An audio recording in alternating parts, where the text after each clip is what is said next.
Hello everyone, this is Showtime 112. Today we'll be covering a rather controversial topic: Israeli attack on USS Liberty in 1967 during the Six-Day War. USS Liberty was an American spy ship operating north of Sinai Peninsula in the vicinity of the coast, and the attack resulted in 34 Americans dead and 171 wounded. Officially, this attack was classified as a mistake caused by errors made by Israeli military, plus some other factors, and the explanation was also accepted by United States. However, many people still believe that this attack was deliberate, and many of the veterans from USS Liberty seem to fall into that category. But what was the chain of events which led to this attack? So on June the 8th, 1967, USS Liberty was operating in the vicinity of the town of Arish, which was then occupied by Israeli forces. Somewhere in the early afternoon, Israeli forces reported being attacked. They also observed an unknown gray ship on the horizon and assumed that attack must have come from this ship, which happened to be USS Liberty. Israeli Navy then sent 3 of its torpedo boats to investigate. They approached to 22 miles from USS Liberty, detected it on their radars, and mistakenly judged its speed to be about 30 knots, which was an indication of a warship because civilian ships couldn't attain that speed at that time. However, the actual speed of USS Liberty was about 15 knots. The Israeli naval commander supposed that he couldn't intercept the ship on his own because of its speed, and he decided to call for air support. 2 Israeli MIrages 3 were the first ones to arrive. One of them was flown by the famous Israeli ace, Yiftach Spector. They investigated the ship as well and concluded this was a destroyer or a similar warship, and probably Egyptian. They then asked for permission to attack it, which they received, and they strafed USS Liberty, attacked it with their 30mm cannons. Some reports claim that they used rockets as well, but this is unlikely. Cannons were still able to cause casualties and significant damage, but they didn't sink the ship. next to arrive with 2 Super Mysteres armed with napalm containers. They were diverted from a closer support mission. Now they attacked USS Liberty as well, and one of the containers hit the ship, causing more casualties and more damage. Super Mysteres also strayed the ship. And finally, Israeli torpedo boats approached and launched their torpedoes, one of which hit the USS Liberty, which was able to stay afloat despite all of these attacks, but it was in a very difficult situation. It was very significantly damaged. Somewhere at that time, Israelis finally realized that something is wrong and that this ship is in fact American, after which all attacks are ceased and Israelis offered assistance. Today we'll be flying an airplane representing the Super Mysteres. This of course is not Super Mystere, this is an F-86 Sabre because we don't have Super Mystere in DCS. This is the closest thing we have, so this is not a mistake, you don't have to warn me, I'm aware of it. Israel never actually operated the Sabres, although they did order them from Canada, but this order was then embargoed by the United States because of the 1956 war.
So, as I already mentioned, this is a very controversial event because many people believe the attack was deliberate. There is a documentary by Al Jazeera that you can watch on YouTube, which features interviews with many of the surviving veterans who firmly believe that the attack was deliberate. Documentary also incriminates US government, and it even features recordings of radio communications in which an Israeli pilot identifies the ship as American, but he's then given instructions to attack it anyway. However, if we want to examine this event rationally and objectively, I think we should ask ourselves several questions. First question is, what could have Israel gained from such an attack? What was their motive? Second question, what could have Israel lost in case of a failure? So what was at stake? And finally, the third question, what was the chance of success? So let's examine possible motives. Some people say that Israelis were trying to get America involved in the war on their side. But was that really necessary? This was day 4 of the 6-day war, and Israel seems to have done really well. It was winning the war. So I don't think that American intervention was really necessary. If situation had been different, if Arabs had been winning, if survival of the state of Israel was in question, then yes, maybe such a desperate gamble would have made sense. But in this situation, it doesn't make sense. Some people also say that Israelis were trying to hide the fact that they were about to attack Golan Heights from the Americans, and that attacking the ship would have covered it. But what were the Israelis so afraid of? What would USA have done? Join the war on the Arab side? I don't think so. As for the second question, what was at stake? What could have Israel lost? I think a lot. Israel really only had one significant ally at this point, and that was the United States. Doing anything to jeopardize that alliance and that support would have been not just risky, but I would say downright stupid. I think we can conclude that Israel had relatively little to gain and a lot to lose. And as for the chances of success, okay, let's suppose that Israelis were trying to frame Egyptians. They were trying to make Americans believe that Egyptians were attacking their ship. So what do? They first sent 2 MIrages that strafed the ship. Strafing cannot sink it. Then they send 2 more airplanes to attack it with napalm. Napalm, again, is not an anti-ship weapon. It can't sink it either. So you have a damaged ship, you have casualties, and you also have plenty of witnesses who also happen to be intelligence officers, and it's very likely that they will recognize them as Israelis and not Egyptians. They don't look like deliberate planned attacks. They look like ad hoc attacks where airplanes were diverted from other missions and they attacked with inadequate weapons. Finally, Israeli Navy makes an attack, and according to the survivors, they were clearly flying Israeli flags.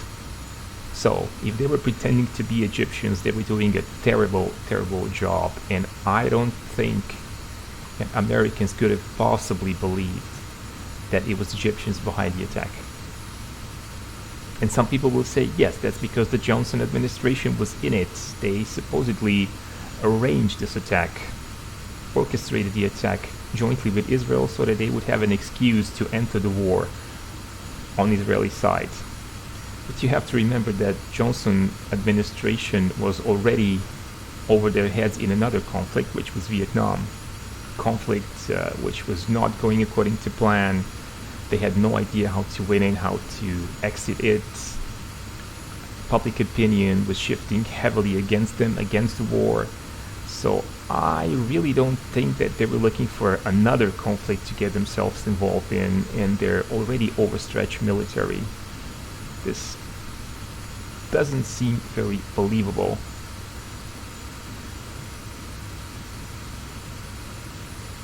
And was there a cover-up by the American government? Yes, I believe there was. This, however, doesn't prove that the attack was deliberate. This simply proves that American administration was in an awkward situation and they believed the best way to solve it, or at least the least bad way to solve it, was by covering it up. So essentially, I'm sure that some of you are not going to agree with me, but to me, explanation of an error seems much more believable than that of a deliberate attack. War is a very confusing thing, high tensions with a lot of stress. People can easily make mistakes, and all it takes is several of those mistakes in a line, and you might have an unfortunate event such as this one.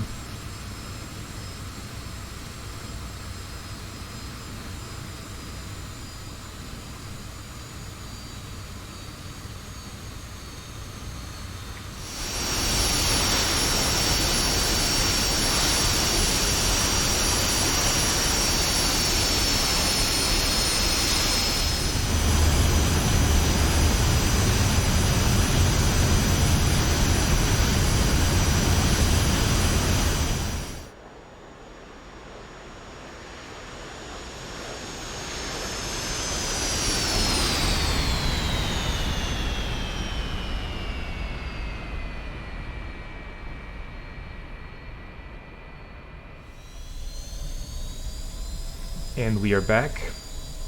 I hope you enjoyed this video. If you did, be sure to press the like button because it's very helpful for the channel.